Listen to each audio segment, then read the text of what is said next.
Good afternoon, everyone. We hope you enjoyed your lunch. My name is Yvette Williams. I'm founder and chair of the Clark County Black Caucus. And I hope you enjoyed your lunch and the additional time to network with your colleagues. Hope you made some new friends and had an opportunity to talk with old ones. As Dee Metcalf mentioned earlier this morning, one of our goals for this event is to help attendees meet new colleagues and share ideas.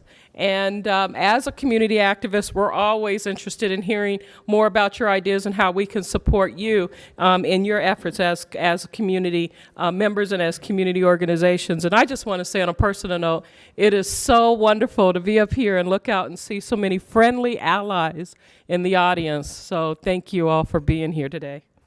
I am happy to be here to bring together people with various creative strengths, ideas, spheres of influence.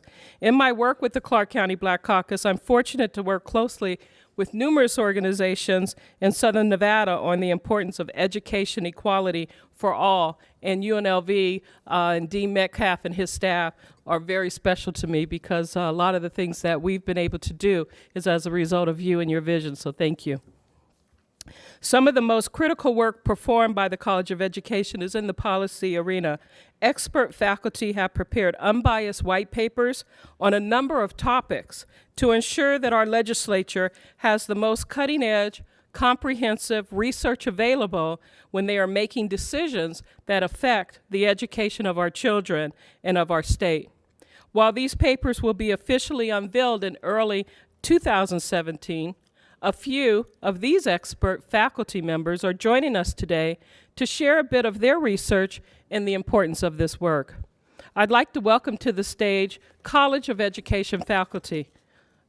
Dr. Matt Bernacki, Assistant Professional in Educational Psychology and Higher Education. Can we see your hand?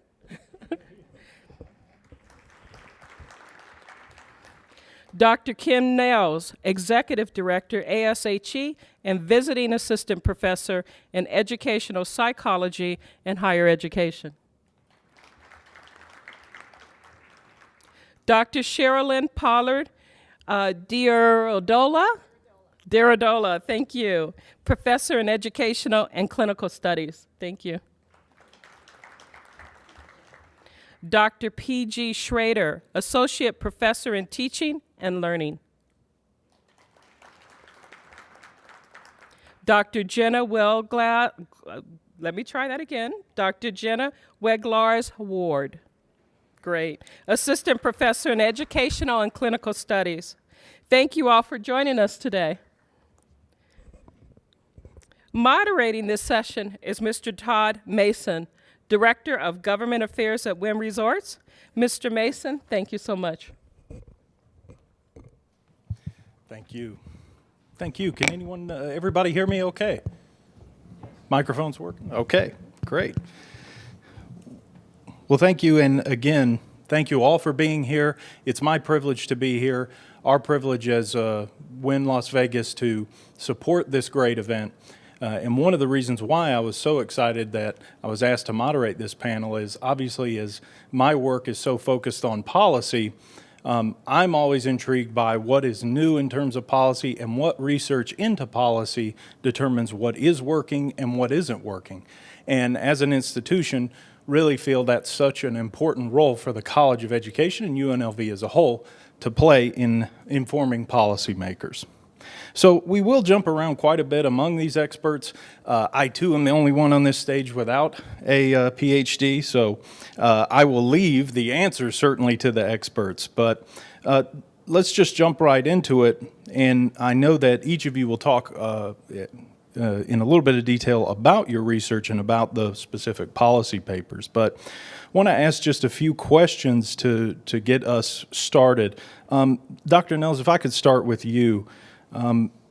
The topic that you're covering is college pipeline issues for students of color in Nevada. We are seeing increased enrollment in Nevada in higher ed, is my understanding. But is that increase representative of the broader population of students? Great question, Todd. So hi and welcome to everyone that's joining us for the afternoon. I am thrilled to talk about the pipeline issues here in Nevada. So when you think of a pipeline and what that means for education, we're talking about things like moving students to and through elementary, secondary, and post-secondary. And in an ideal situation, it will be a smooth flowing pipeline where folks easily transition from one area to the next. But what we're seeing in many cases in the state of Nevada, and it's a national trend as well, that there are leaks in that pipeline.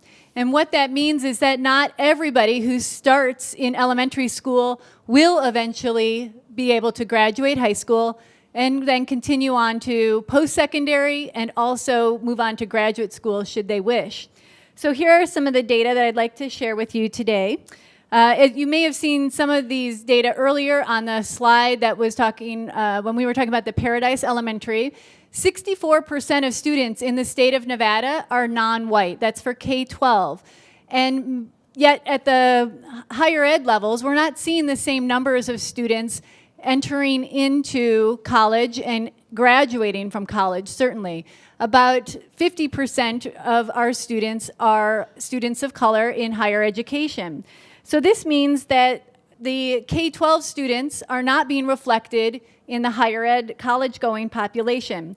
So this is referred to as a leaky pipeline.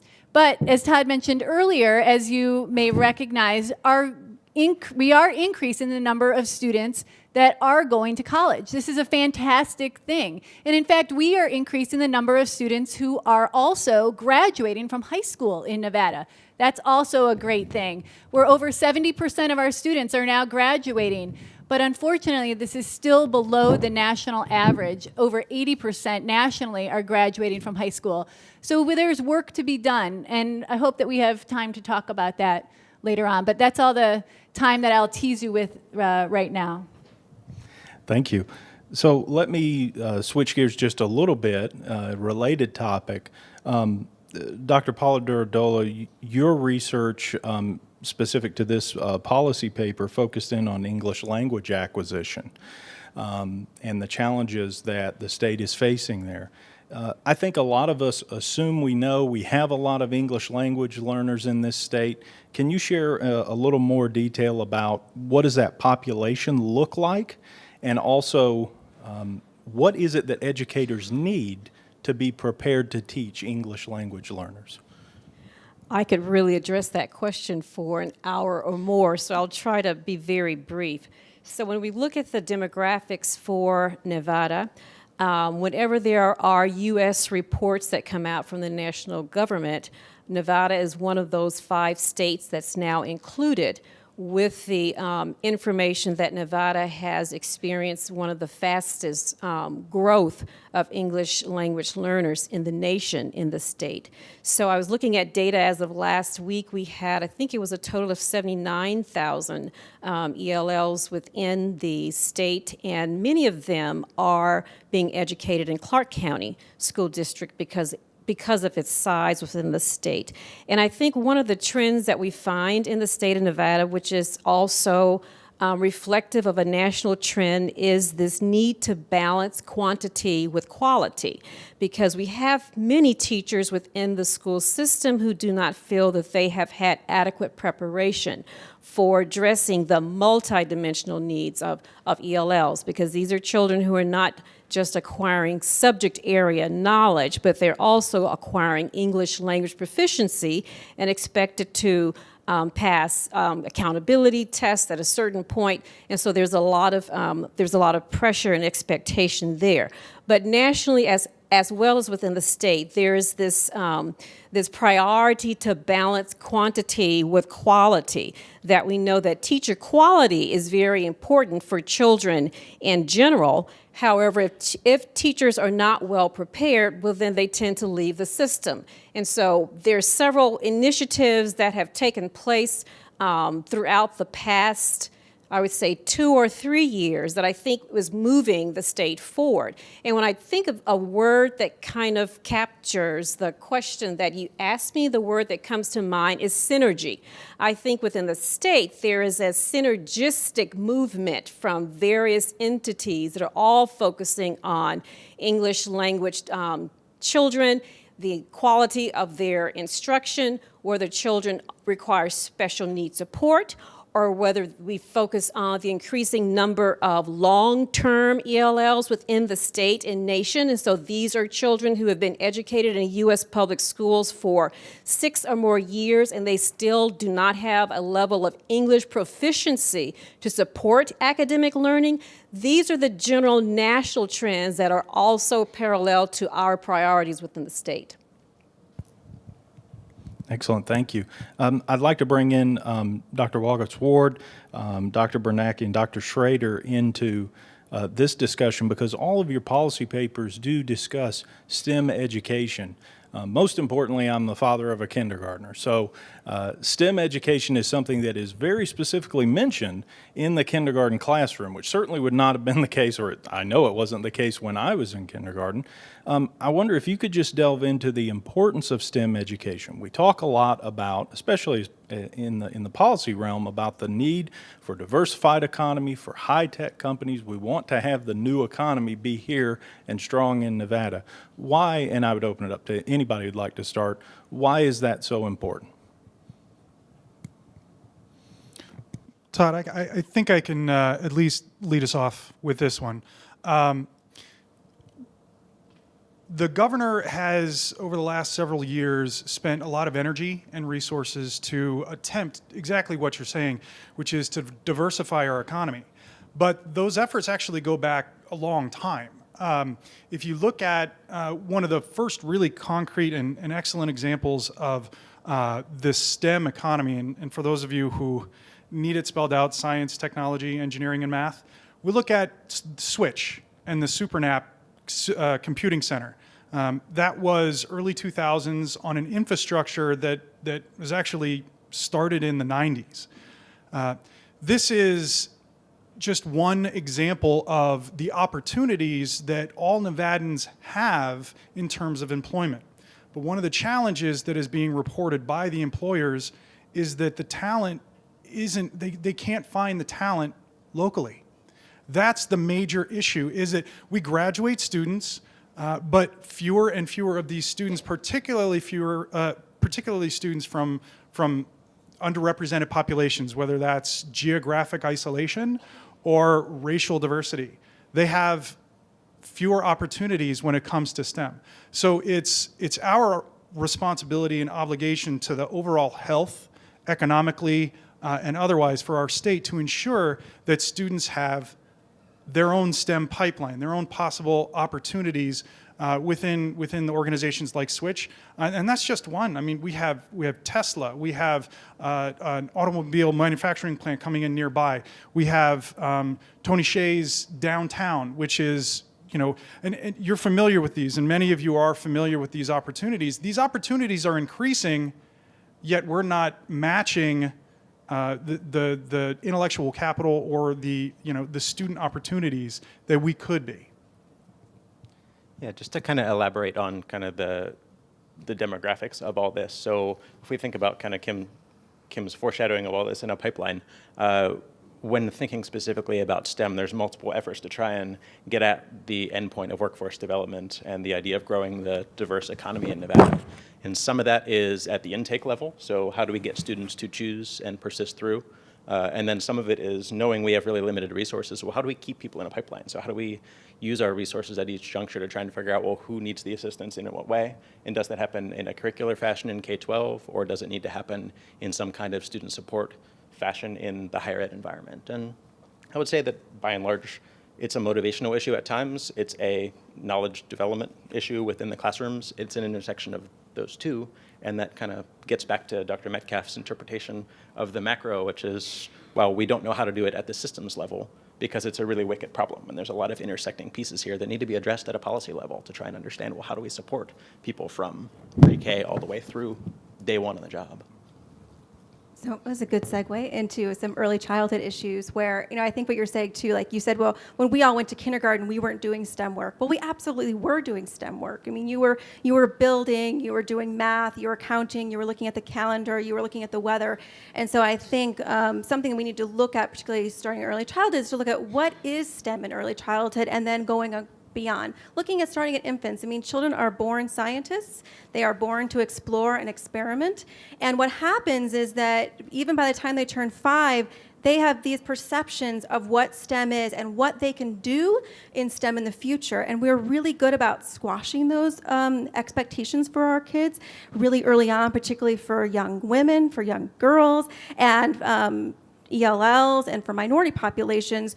We unknowingly, gravitate them towards non-STEM issues and careers, starting, in that pre, 0 to 5 age frame. So we really need to look at what are we doing with STEM. We need to make sure our professionals in those fields understand what STEM is, that it's already there, and how to really enrich those things. And thinking about looking at the community, we want those, students and those children to work at Tesla and work at, and go in the medical school later in life. And so we need to make sure when they're 3, they understand that, the stuff that they're doing in their classroom and playing doctor, for example, is a career path for them that they can take when they turn 22.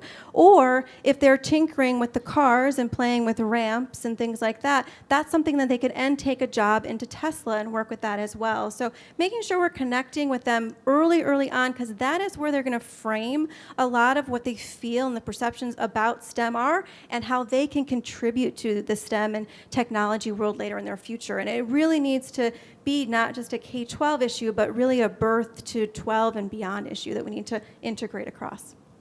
I'm glad you mentioned that, the importance of early childhood education. If I can follow up on that, specific to the paper that you've worked on, one of the things that was mentioned is preparing educators in early childhood for STEM education, for lack of a better phrase, and delivering that education.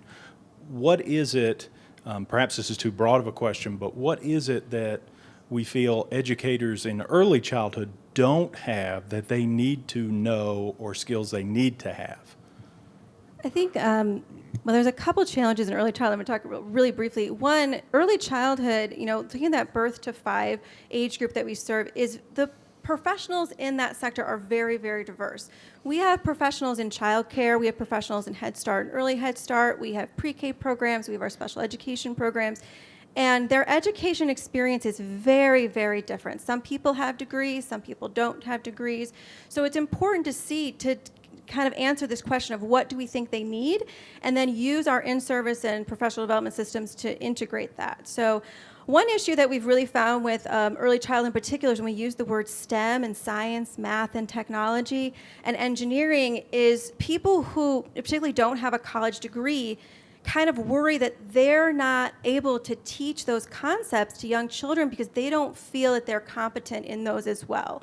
But we all know, too, that you don't need to know how to do algebra, for example, in order to teach a young child the love of numbers and learning and counting. So we need to make sure that we're looking at providers and early childhood professionals' beliefs about STEM education, seeing what they are, reflect on those thoughts and how to push through those thoughts, and then teach them how to really embed developmentally appropriate STEM activities into their programs, into their daily routines, share them with parents and out in the community so that we can help integrate those. And I think Nevada has pre-K guidelines for STEM, and they also have a draft of infant and toddler guidelines for STEM standards as well. And we need to work on using those in our professional development programs and our in-service programs so those professionals know how to really seamlessly embed those into their programs with their students. Thank you. Dr. Schrader, could I go back to a phrase that you used as I was reading through the summary of your paper, and truly I'm not trying to use your words against you here. You use the phrase knowledge infrastructures to train teachers and to meaningfully integrate STEM. What are those infrastructures? What is it that teachers need in order to integrate STEM into their teaching? Well, Todd, I think you cued me into maybe an edit so that I'm more clear in the paper, and that I appreciate. I'm glad to help out. Yes. What I mean by a knowledge infrastructure relates to some of the findings that I've had. I've been working in training teachers in STEM professional development for a number of years. And one of the things that we find regularly, and I think you might confirm this, is that there is an awareness issue, an understanding issue. We've anonymously, of course, have found that teachers would report to us, math teacher, science teacher, I'm sorry, I don't teach STEM. I don't know that I qualify for your institute. That seems like an awareness and a public perception issue. And I think the data is also telling us this extends to the community as well. So when we talk about a knowledge infrastructure, one of the things that we need to make sure of is that people are informed, teachers are informed, that they actually have the ability to impact students meaningfully within the content. But there's more. STEM is an acronym of 4 disciplines. It isn't strictly science and then I'm done, or science and let's draw attention to another, a math concept. What we found and the literature confirms is that the best way to approach this colossal challenge is to think of it in terms of interdisciplinary projects, to think of STEM as an interrelated idea. You're not going to study science and then only work in science. You won't only work in math and be a pharmacist. You have to integrate these concepts, these ideas, in a meaningful way. And the approach that we had generally taken was to approach it from a big question, sort of a tell a story and then have students work through this from an inquiry type perspective. And so building these procedures within the teacher training programs so that teachers actually have the mechanisms to not radically alter what goes on in classrooms. You will find that if you ask them to do that, you will fail time and again. But if you show them how the academic standards align with an interrelated co-teaching idea, then there's a lot higher likelihood that you'll actually build some of those skills that you're seeking and facilitate or diminish the trickle, the leaks in the pipeline. Does that help answer your question? It does very much. Thank you. Dr. Bernacki, could I come back to you just to ask, in looking at your topic in particular, and you mentioned motivational factors, could you tell us again, and I want to be certain that we're actually getting facts about the populations that we're serving, because so often, I'll speak for myself, we make assumptions about what the student population is. Tell us who is underrepresented currently in terms of the STEM student population as we look at the overall pipeline. Are there policies that at the state or local level could be implemented to help change that, given motivational factors? Yeah, so in our paper, we really focus on trying to think about, what is the Nevada system? What are the opportunities that give students a chance to realize that they do have access to STEM as a trajectory for their lives? And then we also look kind of at the tail end of this progression, kind of leaving the K-12 in the middle, since other folks are really digging deep on that.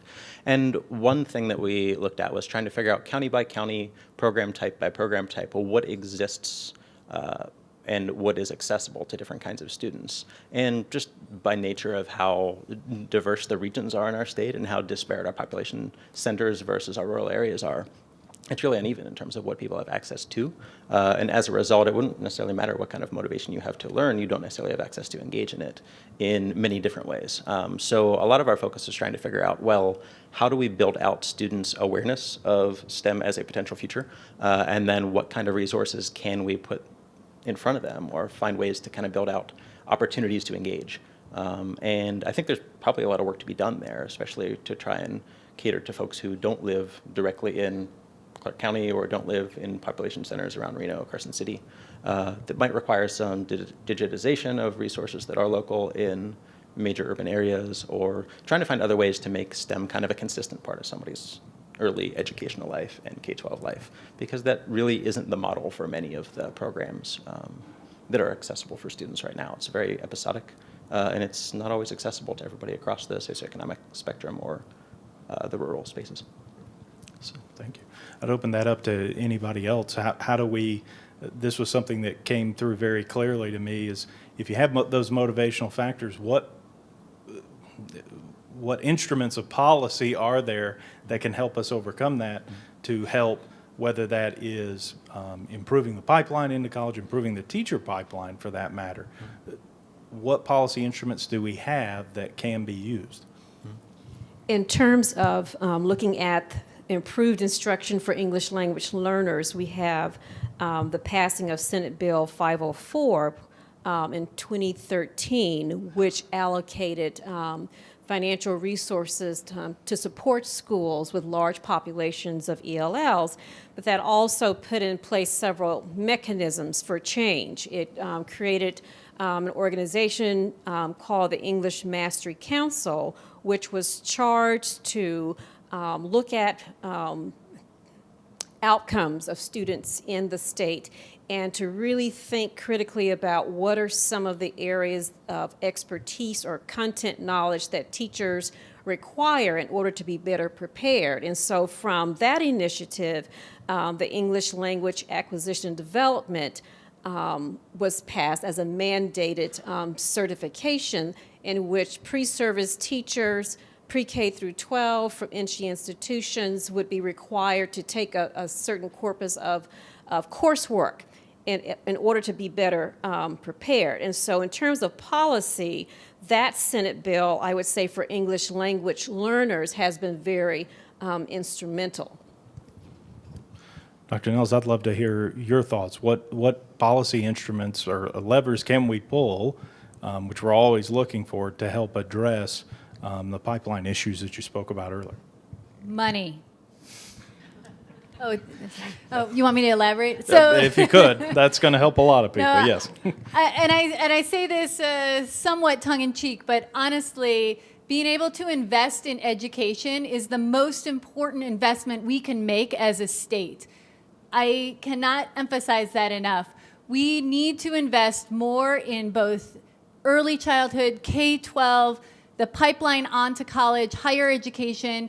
It has to be an emphasis within our state. If we want to solve the workforce issues that we're talking about up here, if we want to we want to diversify our economy, as PG mentioned earlier, we have to be able to make education a priority within the state of Nevada. And policy is one way to do that, absolutely, and really get that emphasis on education. So I would like to throw it back to you and give you all a question about the pipeline issue. So this is something that's directly out of my paper. We look at all of the students of color, and we want to know how many that start in elementary school will eventually graduate high school, will go on to college, will go on to earn a graduate degree or even a doctoral degree. And thinking about the ways that finances can help make it possible to move that student through the pipeline. So we do this for all different students of color in our paper, but I'll just highlight Latino male students at this point. So out of 100 students who are male, Latino, that start in elementary school, how many will graduate high school?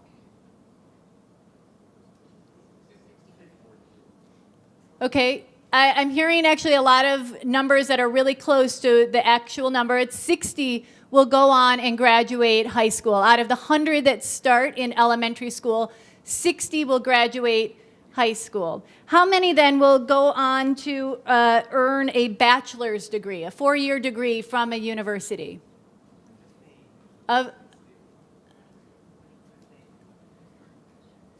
It's only 11 will go on from the 100 that originally started will go on to earn a bachelor's degree. And of the 11, how many go on to earn a graduate degree? 3 will go on to earn a graduate. And what about a doctorate? Less than 1. So that's when we're talking about the pipeline and students of color moving to and through the pipeline. It's so important, and really emphasizing education at all levels is essential in anything that we can do as a state to support education for our students. These are our students that we have to help move to and through this pipeline to make it possible to diversify the economy and really make our entire society better in our state. Thank you.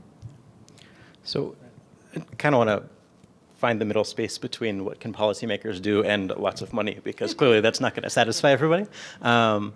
The idea of using our systems to inform themselves is one that we looked into in our paper as well. So this idea that, yes, money helps, and money helps particularly at certain junctures when people are at risk of dropping out of university.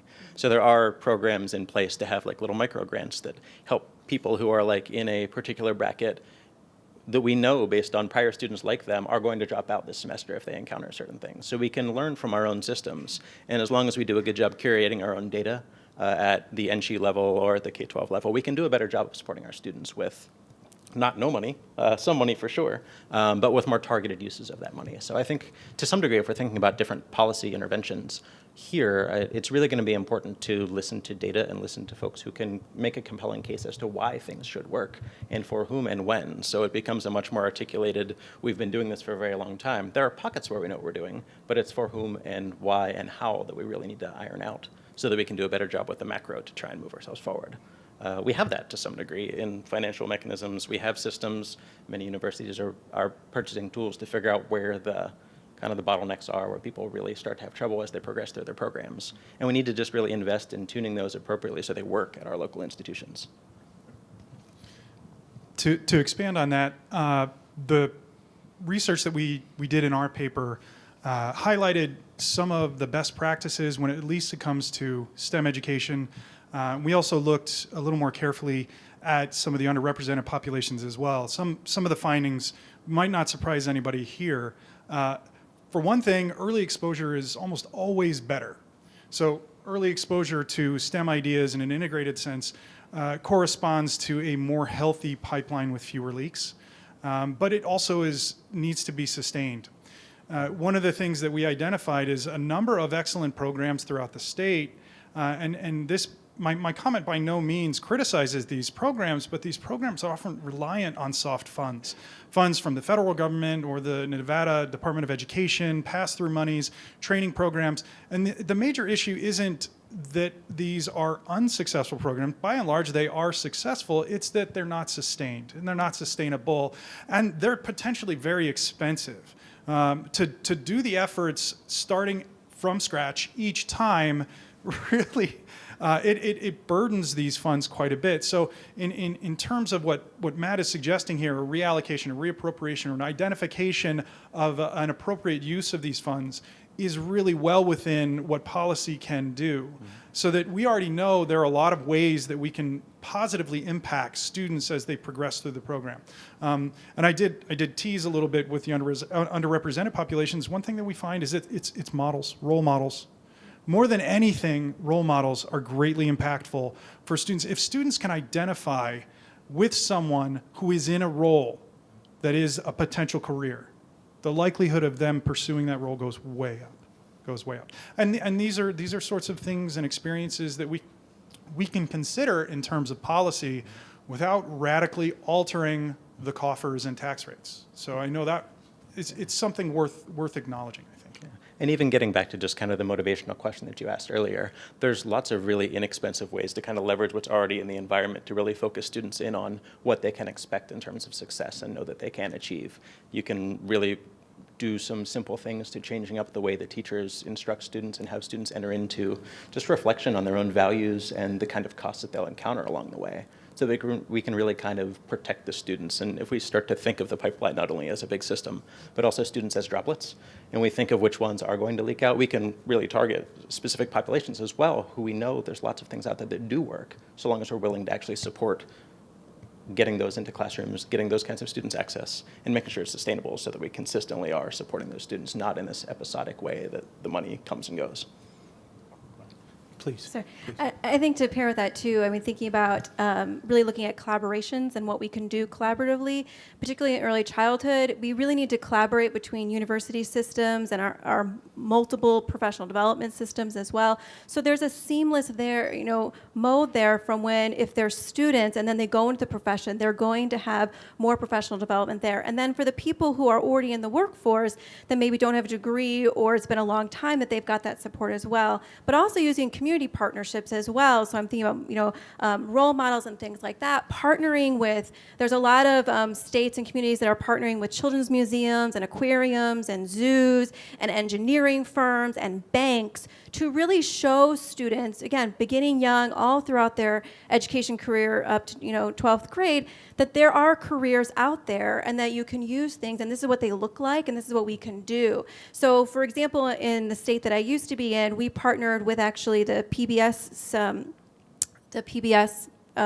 office in ours, and as well as PNC banks, and then our Head Start offices and the university. And we created programs that we could go into the schools, mentor the kids, and send home, things with the parents that connected, we focused on money management and things like that. For the kids, we're learning about money. The parents were learning about money management. Everyone was working together to learn about that. And it was just a connection. It didn't cost a lot of money. It was a little bit of time and collaboration. But thinking outside the box a little bit, but I'm thinking about, particularly here in Las Vegas, there's such a rich community here of, science and technology and engineering. I'm thinking about the buildings being built constantly, the theaters and all the shows that are here, for example. There's lots of things happening that we could partner with them on a short-term basis for things like field trips or guests coming into classrooms, or long-term where they're mentoring students over a semester as a kind of internship or work-study program or things like that. There's lots of ways to open up outside of our schools to look out in the community and using our university system as well. I think it'd be really valuable. Excellent. Thank you. I want to, and this is perhaps just because of my experience in a previous life, you mentioned in your paper, Dr. Weglarz-Ward, about increasing professionalism in the field as it relates to early childhood educators. And I want to be, I understand that phrase very well, and what you are driving at. I wonder if you could expand on that a little bit. And I think also it does relate to our K-12, this is my personal opinion, it relates to our K-12 educators and perhaps even higher ed as well. I am an early childhood person, so I really believe that when children are born, those children being born today, at our Las Vegas hospitals, are part of our Clark County school system right now. They are there. And so we need to make sure that we're really looking at the people that are providing education and growth and development programs for that population are seen as just as valuable and as important as our K-12 professionals. And currently across the country, that is just not the case. It's very difficult to work in early childhood right now for lots and lots of reasons. But one, there's a need. There is a need to make sure our children are cared for so that we can all be here today at the Education Summit, so our doctors can go, so our paramedics can go, so people can work at the hotels. We need that child care base for sure, but high quality child care and high quality early childhood programs that include experienced and educated professionals are really shown to have exponential effects on child's development, where they'll develop a good sense of science, math, and technology, as well as social skills and language. And it's really, really important to make sure that we have those quality people there. Getting the quality people there is really, really hard because we don't pay a lot in early childhood. So, for example, if you have a degree, I will say, in Nevada, for example, to work in early childhood, you're licensed by the Department of Ed, you will get paid more as a kindergarten teacher than as a pre-K teacher, than as someone working in birth to 3. You have the same degree. So if I'm working in birth to 3, I have the same degree as someone who's in K2, but I am getting paid far less. So my motivation to stay in early childhood is really hard because I know I could go teach second grade and make far more money. Now, I was someone who had a master's degree and was teaching in childcare, and I loved it, and I had a partner who could fund the other source of my income. But a lot of our people who work in early childhood don't have another source of income, and they're making, on average, $9 an hour. And they don't have benefits, and they don't have time because they're working 40 to 60 hours a week to seek out education. And so the professionalism, sorry, I got it loud. The professionalism really is looking at, can we professionalize that field where we, one, make sure they're trained and educated and have professional development and trajectories of promotion and things like that, as well as getting paid as competitively and as importantly as our K-12 teachers as well, so that we keep those high-quality people that we've invested in their education, they've invested in their education, is really there. So we're looking at things like, should everybody working in early childhood have to have a degree or a certification? Regardless if you're working in an infant toddler room in a child care or you're working in a pre-K program in a school district. Are we paying the same scale across those as well? Are there things like we should have a national board exam similar to what we have for teachers? So we're looking at things across the country, working with the National Association for the Education of Young Children and the Division for Early Childhood, and seeing what do we really need to do that works within our economy, works within the need to make sure they're professional? So then if we have that high-quality childcare, high-quality early experiences, we're nurturing children and families so that the children are developing very strongly. So then we have, in their K-12 area, we still have strong learners that love learning, that are interested in science and technology and math, and as well as other fields as well, that are ready to learn when they get to kindergarten. And we're not starting at kindergarten and having to go backwards to what we didn't do in early childhood. Thank you. You can clap for that. That's really important, everybody. And I will say one thing, policy again is, and I think early childhood is really important right now, and you're seeing it at a federal level, and I hope it trickles down, is that the Department of Health and Human Services and the Department of Education have worked very closely the past few years to really look at early childhood in particular and seeing what can we do to work across those lines in our departments at our state levels and federal levels to see how we can support all the children and families. Thank you. We have a number of questions that have come in, and I do want to make sure that we have enough time for them. Dr. Pollard-Durodola, what are some of the innovative activities in terms of ELL education that are either happening within the state broadly or within the college? I can start by summarizing some of our synergistic movements within the program itself. So our English language learning program is relatively new. We've grown from 1 faculty member. We now have 4. This past September, we were awarded, and I don't think Nevada has ever had an institution to get this type of funding. The Office of English Language Acquisition had set aside monies for national professional development for teachers with high percentages of ELL children in their classrooms. And so we were awarded one of those grants. It's a 5-year grant. Dr. Tracy Spees is the principal investigator. Myself, Maggie Huerta, we are co-principal investigators. And so within that grant, it allows us, because our focus is on early childhood, we're looking at pre-K through 3rd grade. And so we are, in our professional development model, we are going to be reaching out and training 30 teachers across the next 50 years who will receive their master's degree without any pay. We will also be including a lot of coaching technology that we've not used before, because in our program we're really wondering how can we better reach teachers in rural settings where the demographics of ELLs are also increasing.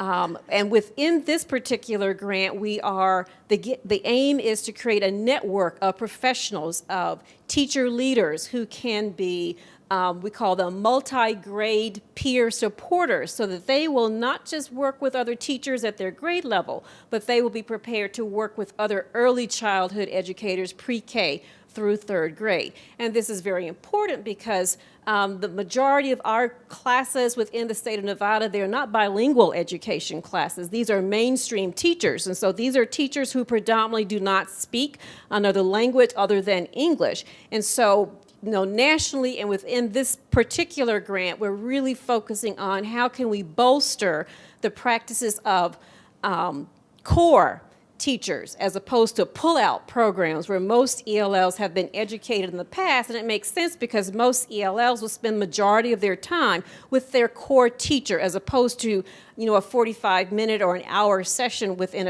a pull-out program. So that's one grant that we are working on. We are providing coursework related to the ELAT endorsement so that teachers who are around the state will be able to study through web-based technology within the summer months. And then we're also putting forth a doctorate program in English language learning because there are quite a few of individuals who are really we want to develop future researchers who are better prepared to understand the multidimensional aspect of instructional practices for this group of children. Thank you. So, again, a number of questions that keep coming in. So, thank you for those of you who are sending in questions. It means this is important. Dr. Nehls, two-part question here. How can we showcase our support of education as a community in other ways other than funding? Which is the tricky part of the question. Okay, great. So I'm really glad you asked. I have 3 kids myself in the Clark County School District. My oldest is a 7th grader at Hyde Park Middle School, and then I have 2 girls in elementary school as well. So this is something that's near and dear to my heart in many, many ways. Not only am I an educator and work here at UNLV, but it's important to me because I have kids in the system right now, and I am really, really pleased with the education that they're receiving. And as I look around the room, I know many of the folks here are products of the Clark County School District. So I want to applaud everybody that's here and has really, it highlights what great work is happening. And I think so many times what we hear are the negatives. And I know that I feel like I'm one of those folks who just harped on the negatives for so long. And as Sharolyn's talking about the ELL population, I'm looking up data in my own paper that show that, for example, students who are ELL are significantly less likely to graduate high school. So in our student population, 70% of students will graduate high school, but it's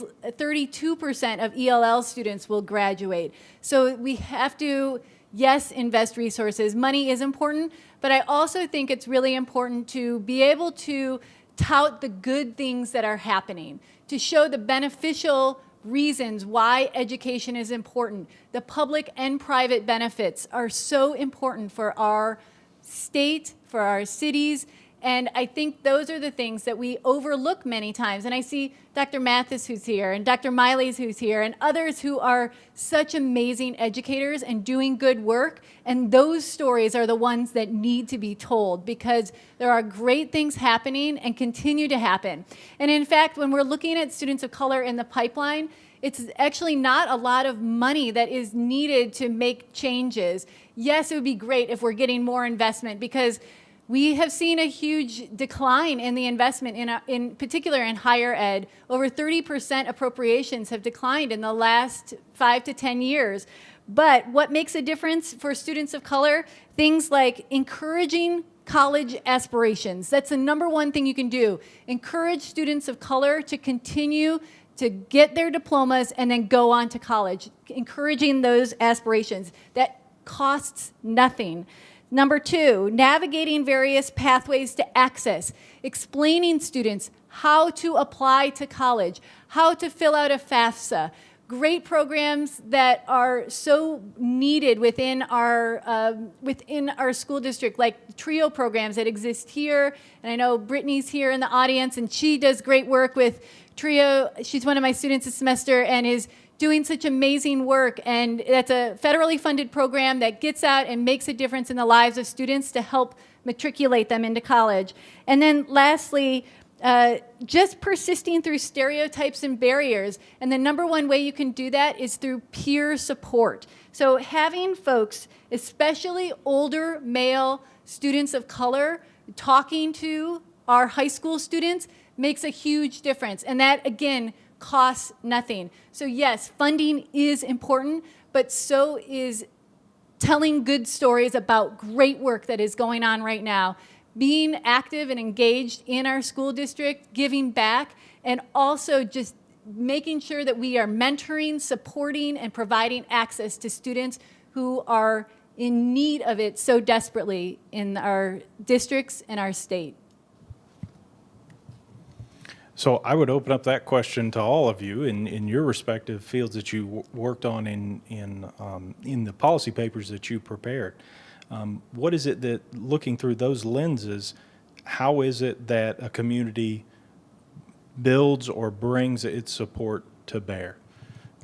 Whether it's with early childhood, whether it's with increasing diversity of the teacher workforce or of those going to college, whether it's the importance of the 21st century jobs, to use it, that's an overused phrase, but the importance of that. How does a community show its support?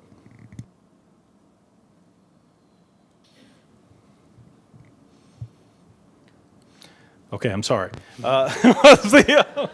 So, yeah, so coming at it from kind of like how a community can support the motivation of students to engage in and persist through education in general, STEM specifically in terms of our paper, a lot of it is about promoting relevance and helping students see the connections and trying to understand, well, what is it about this class that actually has immediate relevance to me, but ultimately future relevance to me? What kind of value can be generated for that student so they themselves persist? But also in other spaces, helping the parents understand, well, how do you promote an environment where you value your students learning in a specific subject for a concrete reason that has meaning to you? So really, sometimes family education in some of the literature is as important or more than student education about kind of the reasons why a student might want to pursue a field.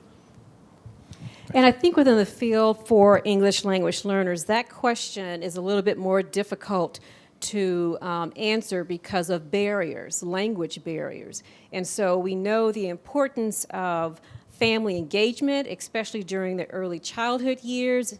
However, we have to have the perspective and lens that native language is important, that supporting families who still choose to maintain and build native language in the home, that is very important, that there are home-school connections in which schools and teachers can leverage the culture, the value system, the language that children bring with them.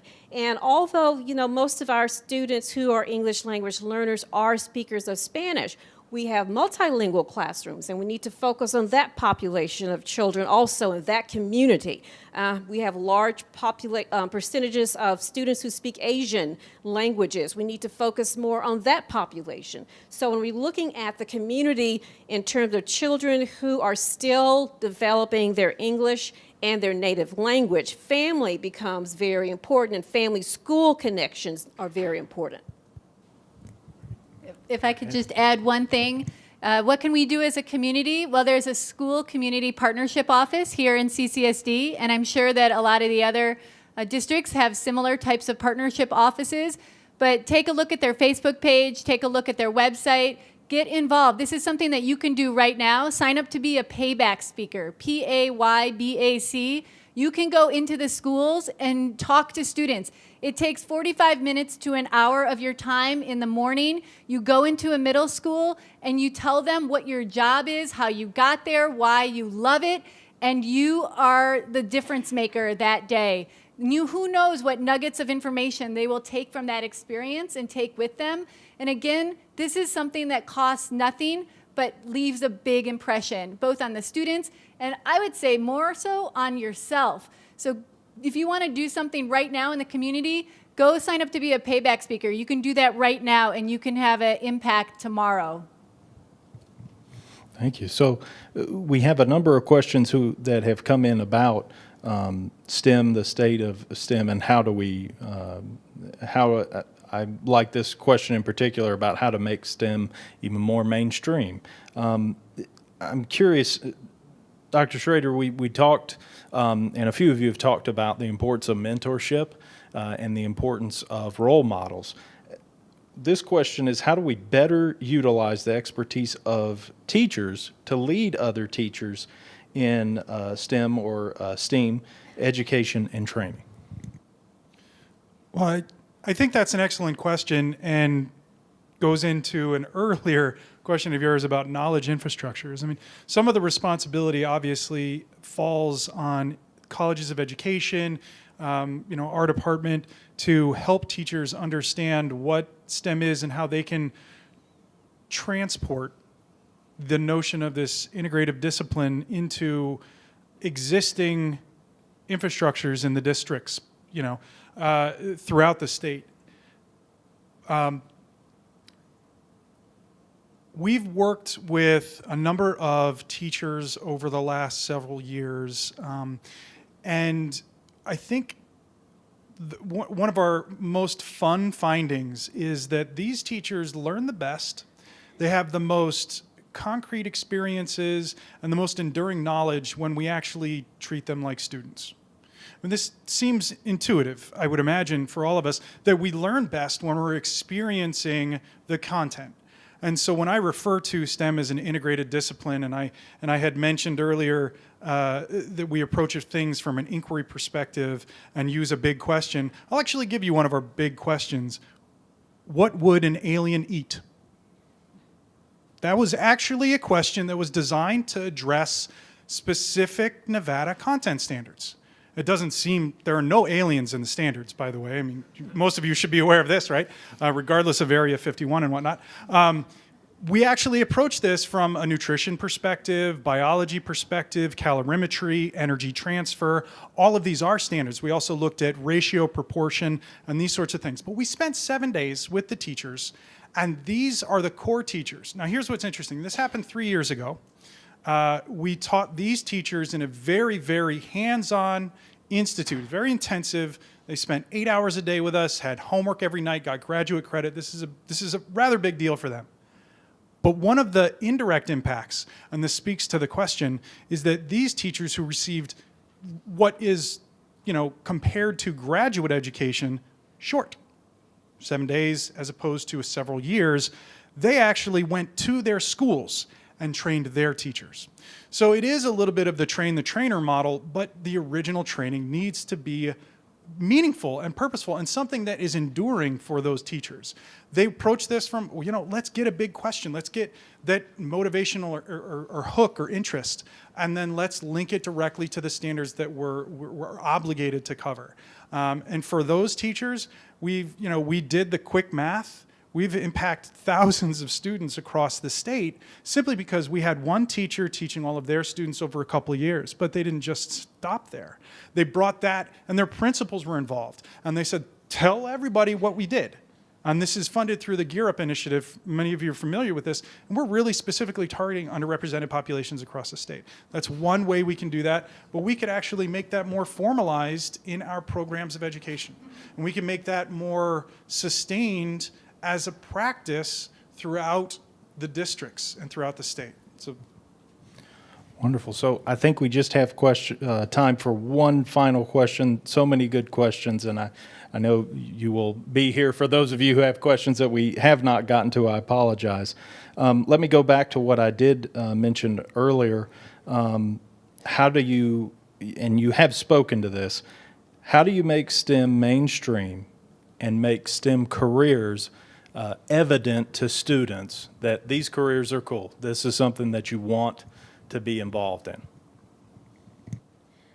I think in early childhood in particular, is that I think we need to look at STEM careers as lots of different things. Then I think when you first think of STEM, you think an engineer somewhere, a mathematician, something like that. But also thinking about, I mentioned before, that science happens everywhere all around us. And so for young children, noting to them that what they're doing when they're pouring water from one cup to another, that is science. That is something where you're learning physics and conservation of mass, and then connecting that to what would it be a career path that's similar to that. When they're playing outside in the mud, which my children do a lot, in their climbing lately, and lots of in red rocks and things like that, connecting that to what would a geologist also be doing, looking at that perspective as well. So making sure that we're noting the careers that are not just that simple so I've been watching a lot of Westworld too. So there's a lot of like that tech, hard tech thing. But what are the other areas that we're seeing science and technology? So for example, my oldest daughter, she's in the theater, but I would say she's a scientist in the theater. She does dyeing and construction. And so she has to be able to know chemistry and color mixing and different modes of things to do. And she has to have engineering because she has to construct clothing and props and things like that. And to me, that is a science field within the arts. And for her to say to a young woman, you are doing science, you can do science and technology, and you're going to do it the way that satisfies you as a career is really important. So making sure we're showing children and adults that those are career paths. So when we're teaching our children, knowing that they might not be a chemist, but they might be a chef. And those are those are both chemistry to use those. Yes. I think it's also important to think about not only the breadth of varieties, but also the depth of education necessary to reach them as well. So there's many different points at which a student may decide they want to start working instead of proceed on all the way through a doctoral degree. And there's many endpoints at the technician level, at the bachelor's level, at the master's level, and so on. And we need all those varieties in the workforce in order to be complete. So each of those is a positive end in and of itself, and I think we need to do a better job of showing the full diversity of opportunity there. Great. So thank you. We do need to end there. We are going to take a brief break, but just once again, thank you so much for your insights, and thank our panel for being with us today.